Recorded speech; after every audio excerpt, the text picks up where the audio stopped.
Okay guys, so this video is going to be long and it's going to be a little intense, and I'm not going to promise that I won't cry. So sorry. But yeah, it's going to kind of explain why my channel is going to be a little bit different than, you know, it used to be, and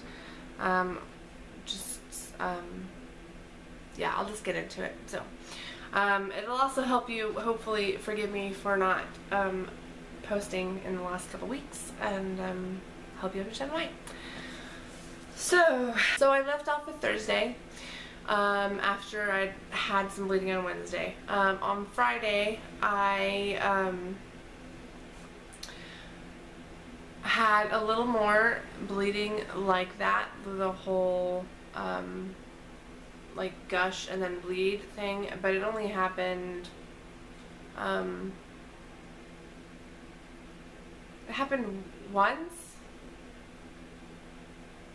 Yeah, it happened once, and then afterwards it was just sort of like regular postpartum bleeding, kind of like a period, just sort of like slow and steady, I guess.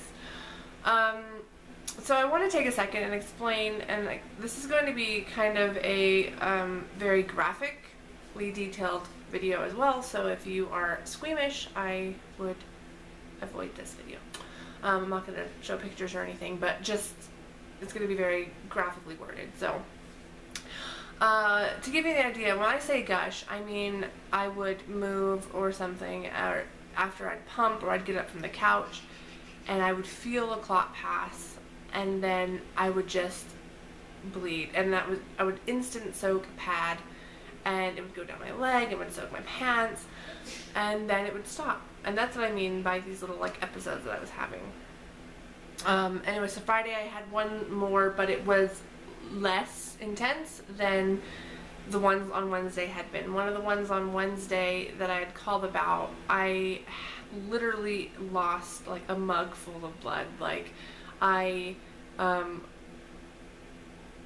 was just like sitting on the toilet, and I would like look down to like get an idea, and I was just dripping blood. It was just not stopping, and then it finally did. And so anyways, so that was Friday.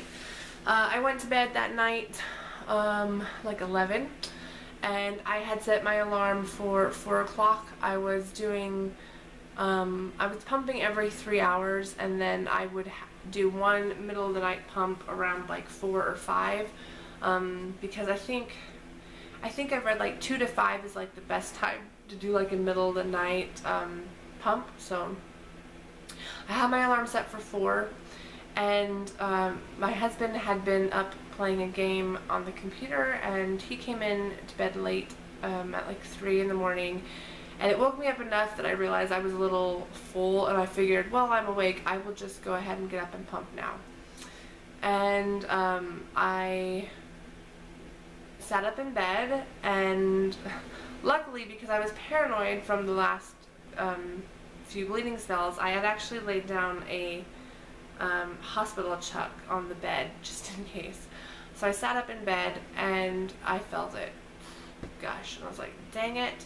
And so I did like this little hobble dance, like holding the chuck and everything, and like trying not to make a mess, which I succeeded, but and just ran into the bathroom really quickly, and I had lost another clot, and then another one passed while I was sitting on the toilet trying to like clean up everything, and I started cramping pretty bad. And this is sort of a funny part, sort of funny. I had noticed that these, other than one time, these clotting spells had happened after I pumped. And so I assumed that it was like my uterus contracting down, and you know, because I remember after the twins when I was pumping, I would always be a little bit heavier bleeding wise right after a pump, because everything was like getting pushed out, you know. And so the last couple days I had actually been pumping while sitting on the toilet, don't worry, I wasn't saving that milk. But I needed to pump, and I was paranoid about like the mess, because at one point on Wednesday I had like lost a clot, and it had went down my leg and onto the carpet, and we have very light carpet. And so my husband is like, he passes out at the sight of blood, and I am sore, and so I didn't want to be like scrubbing up some blood, and so I told you this is going to be graphic. And so I was pumping on the toilet because I felt like, well, it's gonna happen, you know. And so I decided, while I was up, I was gonna pump because I was hurting so bad. And I went to pump, and something went wrong with my pump, and milk started coming into the tubes, and so I took it off, and I figured, oh, I'll just mess with that in a second. And I realized I was getting kind of lightheaded, and I looked into the toilet, and it was just full of blood. Ridiculously full of blood. And so I got into the shower, and I showered off, and I figured like the heat might help the cramping, and I got back out, and I sat back on the toilet, and there was just like back and forth a couple times, and I couldn't get the bleeding to stop. It was just constant. And finally I like wrapped a towel around me and sort of like did this little hobble into the bedroom, and I woke up my husband. It was almost 4 at that point. I'd been up for about an hour. I woke him up and I said, you have to take me into the ER. I'm bleeding again and it's not stopping. And we have Cody, who was asleep, so we had to wake him up, and he got Cody up, took him out to the truck, and I like managed to get clean underwear and a pad on and just pajamas, and I looked like shit, and I didn't care. I hobbled out to the truck, and I didn't feel like I was gonna faint or anything. I just felt like so weak. I just wanted to like lay on the pavement. That's just all I wanted to do. I just wanted to lay down. He pulls up, the hospital is about like 5-6 minutes away. He pulled up to the ER entrance, and he was gonna get out to help me into the ER. And I said, don't worry about it, because Cody is in the truck, and I didn't want him to have to like get the baby out and all this. And I said, I'll be fine. And I realized I didn't have my glasses on, because obviously I don't sleep with my glasses, and for some reason that seemed very important to me at the time. I was like, I need my glasses. And I also didn't have my wallet, and I was like, oh, they're gonna want like my insurance card and all that sort of thing, and I don't have it. And so I told him to leave me at the ER and to go home and get it. I walked into the ER, told them that I was bleeding more than I thought was normal, and I turned, like they told me to go sit down, and when I turned, I got a little wobbly. I didn't fall, but I got a little, and they brought out a wheelchair, and they put me in the wheelchair, and I sat there. And for once in my long life of, like, I've been to the ER several times, and for once the ER stay was like 5 minutes. Like, it's not the ER stay, but the wait. So they brought me back, and there was like a tech, an aide. I don't really know what his job title was. I don't even know his name.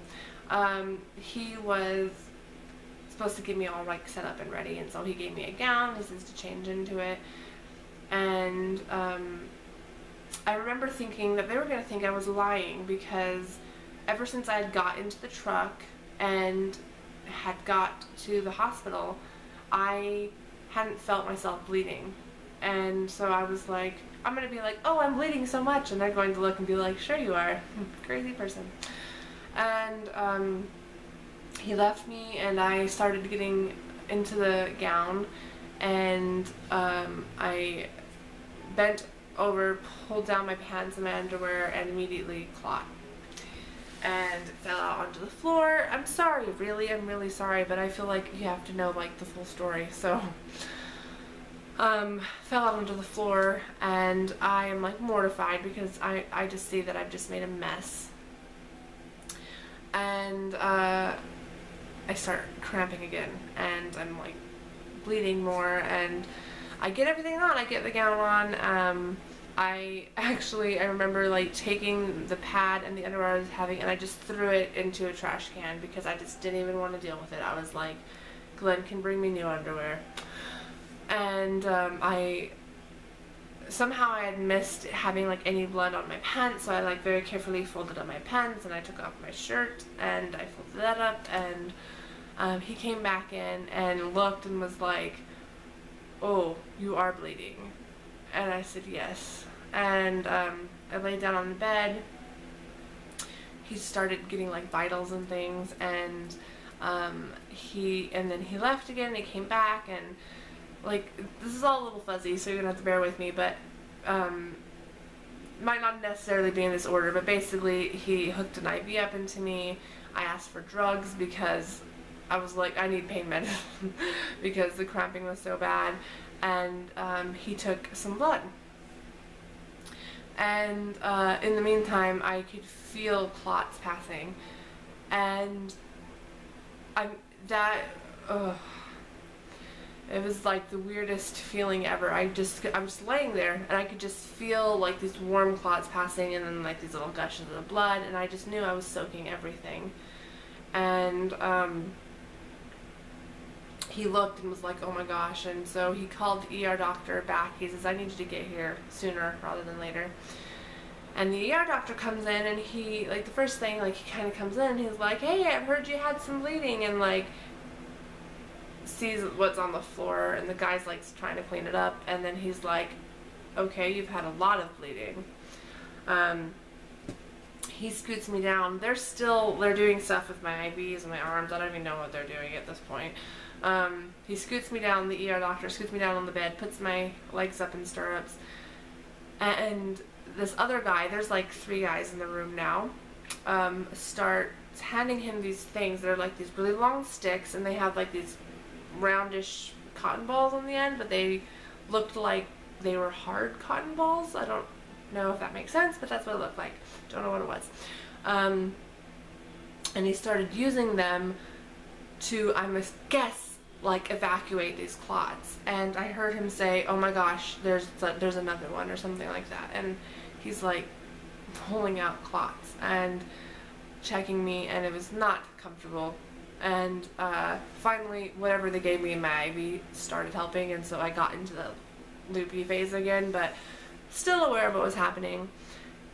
And the doctor's like, "Okay," and he leaves, and the tech starts cleaning up, and he says, and I tell him, I was like, he says that my husband is out waiting for me, and with my son, and I was like, "You can't let him in here," because I knew how bad everything looked. I was like, I don't want either of them to see this.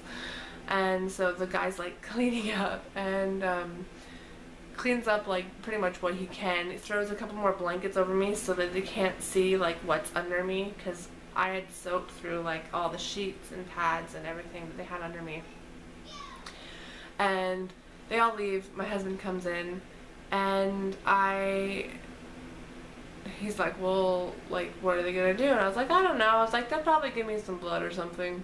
And I just didn't, like, it didn't really register. And I figured they'd probably give me like the stuff for the miscarriage thing, you know, to like push things out. I didn't really know what they were gonna do, but I just, like, I didn't realize it was bad.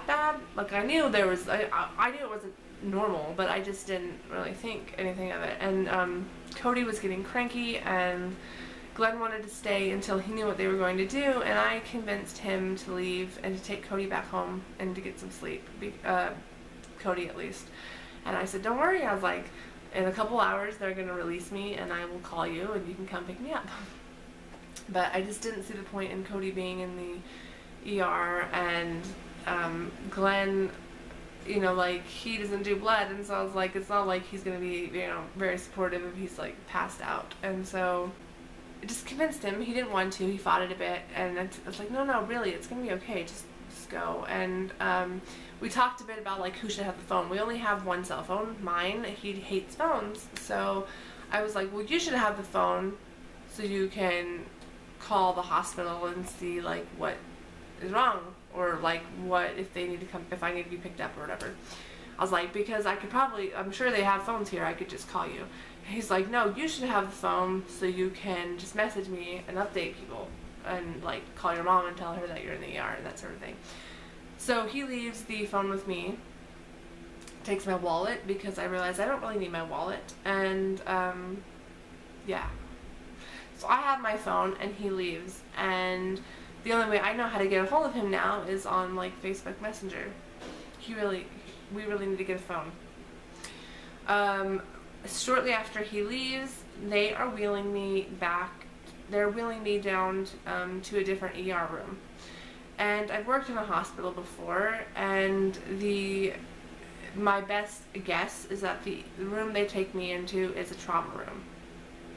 It's very large and it has lots of stuff that the other ER room did not have. And at this point I'm like, this is kind of weird, why are they moving me?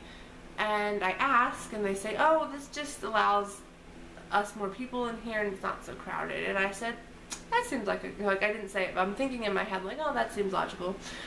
And so I still didn't really realize how bad everything was. They're hooking me up, they have IVs in like both arms now, and they won't let me bend my arms. So my phone that I'm supposed to be using to update my husband is no longer really available.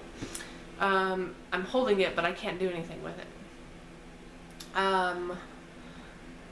I hear them mention blood, and I think at some point I asked if they were giving me blood, and someone said yes.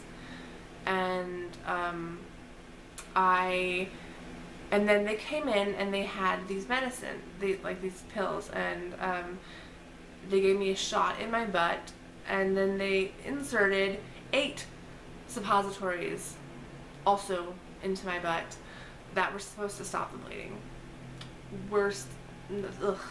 The shot in the butt hurt, like it stung like a witch, and the suppositories was just not a feeling I ever want to experience again. So they do all this, they turn me over, and I see my OB that delivered the baby come in to the ER room, and he's in scrubs, and I know what a doctor in scrubs means. And so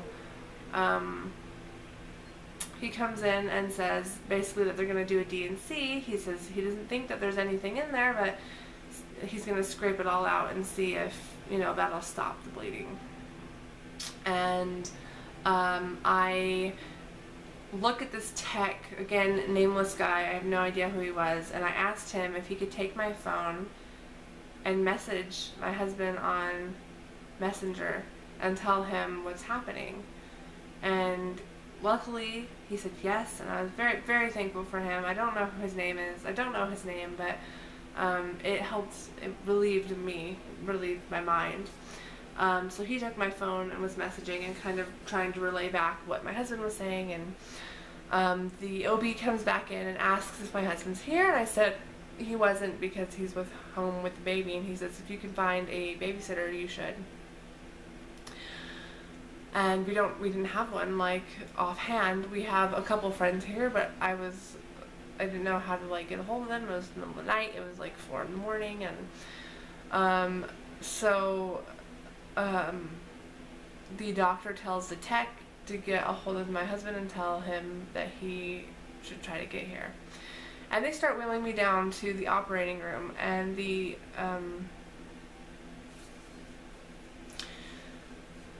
doctor gives me a form as we're doing it. I'm so lightheaded, like I couldn't even like really hold my pen very well, and he gives me a form to tell me to like consent to the D&C, and so I signed the form, and we were in the OR like in a second. I didn't really, it just seemed very quick. I don't know how quick it was. We could have walked the entirety of the hospital, but it seemed very quick. we get into the OR, and finally it hits me that this isn't just a slightly emergent situation. The computers, I have really good luck with computers if you listen to my birth story. The computers went down, and they weren't supposed to start the procedure until they had the computers up, and I heard a nurse say, "We don't have time for that." They were going to put me under for the procedure, and I assumed they would be doing, like, every time I've been put fully under, it's been like via IV. And so this time they put a mask over me, and it was oxygen. They told me to breathe in, and the tech runs into the OR and says he has his husband, he has my husband on the phone, and he'd got him over Skype, and I couldn't hear what Glenn said. I don't remember Glenn saying anything, but I started crying, and I said, "I love you, goodbye." And I told the nurse, like, "Don't let me die, I have a 3-year-old. Sorry. And she's like, "We're not gonna let you die." And I just started shaking. I was crying. I couldn't control myself. And she puts the oxygen back on, except now the oxygen tastes very funny, which now I know is the gas. And she tells me to breathe in. She says, keep breathing in, deep breaths. And I was trying to, and it was so weird because I felt like my lungs were paralyzed. I couldn't breathe in, and so for a few seconds I was very panicky inside my head because I couldn't breathe in. They were telling me to breathe in, but I was just not able to. And that's what I remember. I woke up, and I have a very fuzzy memory of waking up and seeing my mother-in-law standing by Glenn, and I couldn't figure out how she was there because she lives like 4 hours away. And I was like, how did she get here? And then I kind of went back under, and then I woke up again, and they told me I had a tube in my throat and not to talk. And then the next time I remember waking up, it was when they were pulling the tube out of my throat. There were lots of doctors and nurses in the room, and I couldn't really move much of my limbs or anything. And there was a doctor I'd never seen before by my bed, and I just knew, and I don't know how, I just felt it, and I said uterus, and she said we had to take it to save her life. Oh. Sorry. So she told me that they had to take it, and I started crying, tearing, and Glenn came over to me, and he leaned down, and he said, "Don't worry, we'll adopt as many babies as you want to."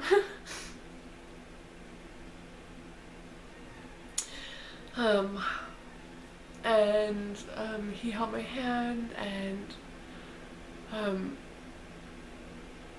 I think I may have drifted back off. I don't really remember. It's kind of fuzzy. I had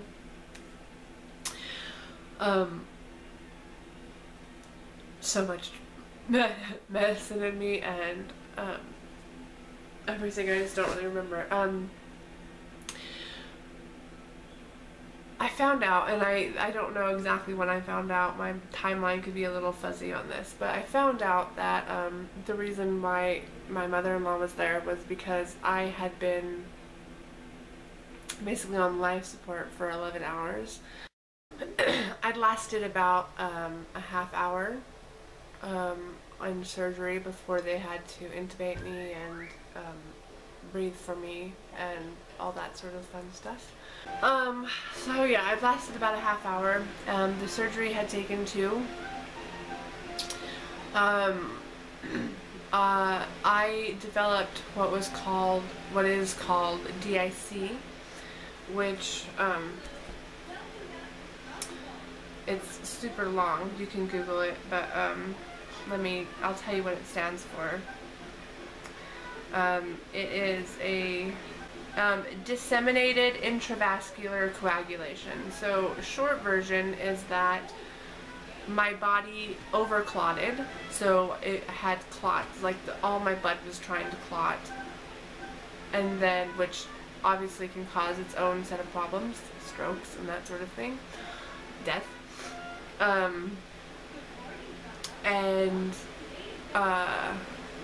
So it started to clot, and then it basically used up all the clotting agents it had, and then lost the ability to clot. And so I basically bled out, and I mean, and I'm not exaggerating that at all. I mean, like, I didn't have any blood in my body at one point, basically, like, really.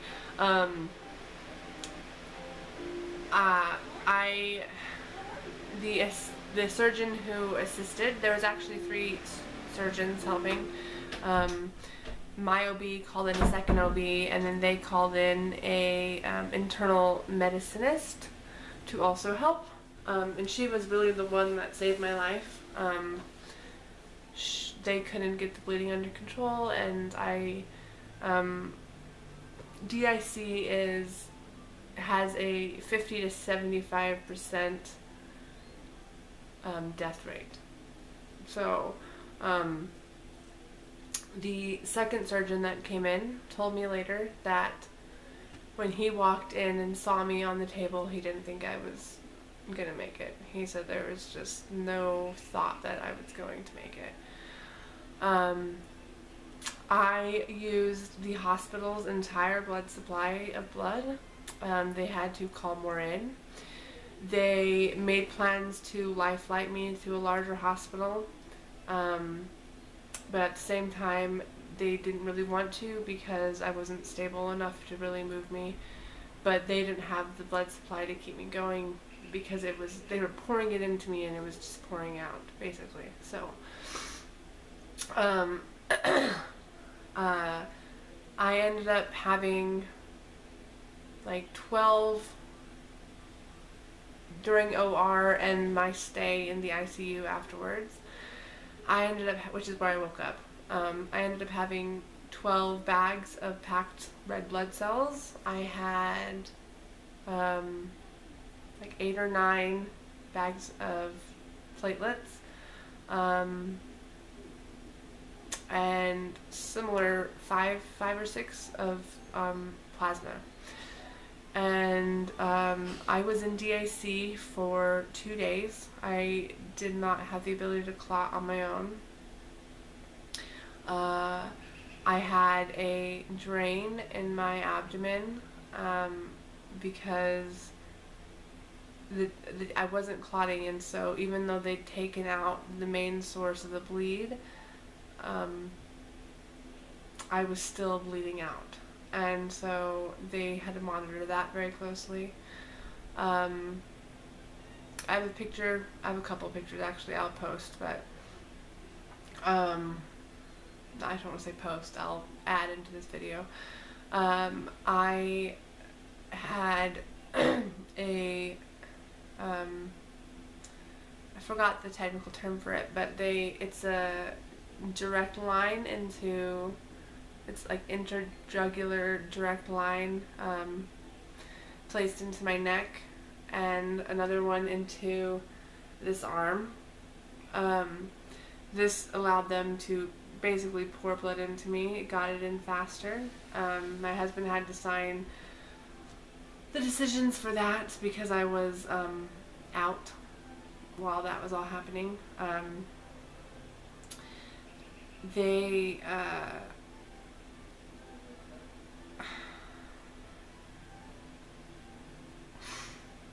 I had, so at one point I had the one in my neck, the one in my, a direct line into this, like, artery, and then I had the two, like, regular IVs in each of my, I don't know, whatever this part is, like, and then, I had the drainage tube, I had chest monitors on, and I had like a catheter, obviously, and so I wasn't very mobile. Like I really couldn't move very much. I had so many wires coming out of me. My mom got there that night.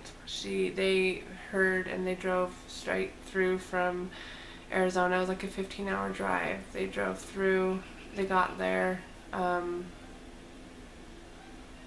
Said hi and, you know, tried to chat with them for a while. I was so out of it. I had lost so much blood, and the pain meds I was on, I would fall asleep mid-sentence, and just for like a minute, and I just kind of like pass out mid-sentence, and then and that lasted for like 2 days. It was horrible. I was so weak. I would wake up and just immediately want to go back to sleep, and I couldn't see Cody. They said they would make an exception because of, you know, everything, but I didn't want him really to see me like that, so I didn't see him the whole time I was in ICU, which was like 3 days, and then I spent another 2 days in just like the surgical wing. I do have my ovaries. They were able to save those. I lost one tube and my uterus. I guess the tubes really don't matter so much anymore, but I lost one of those.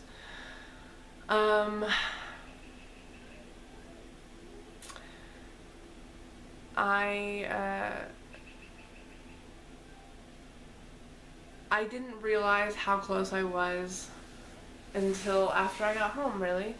Everyone was so nervous and they were checking on me, and I didn't realize how bad it was until I got home, and I started looking up DIC, and nurses, friends of the family that were nurses, and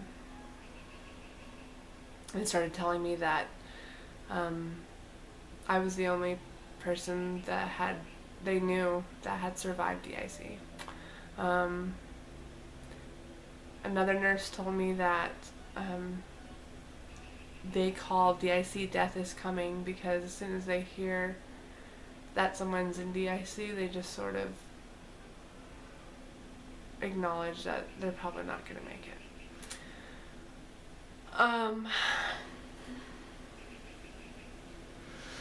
Yeah, I told you this one's going to be a long one. It's heavy.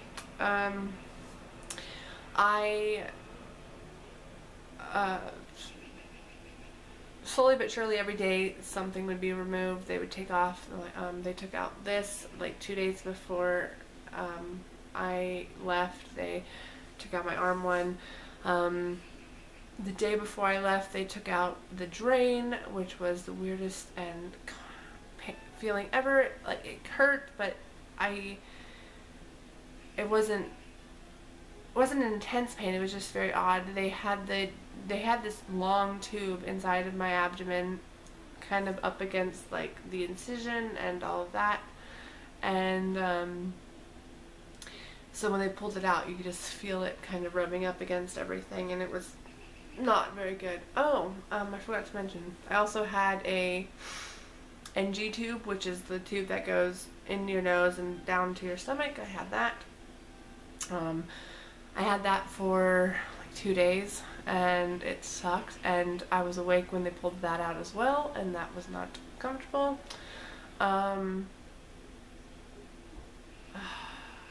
yeah, it was just a lot, and lot of process. But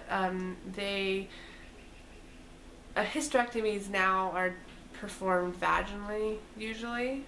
Since mine was emergent, they had to cut me again. So they cut through the C-section I just had. They cut away all of that tissue because it had the staples still in it, the internal staples and all the stitches in it.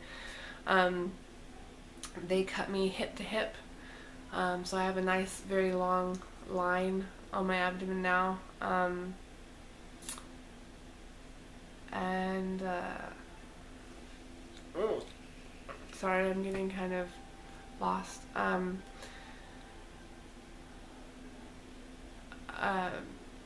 Yeah, so they removed the staples. I was just stapled shut. They removed those the day I left. And I'm healing really nicely as far as the line goes. I'm still tender to cough, move, that sort of thing. But, I mean, I was opened up twice in like 9 days, so I guess I'm entitled to be a little tender. I received results from my pathology report the day I left as well.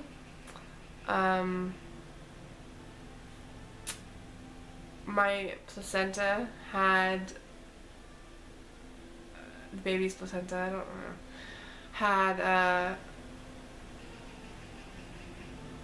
turned into placenta accreta, which that is when it starts growing through, my battery's about to die so I have to hurry, starts growing through your uterus. And so I probably would have ended up with a hysterectomy anyways, but it was missed on the C-section, which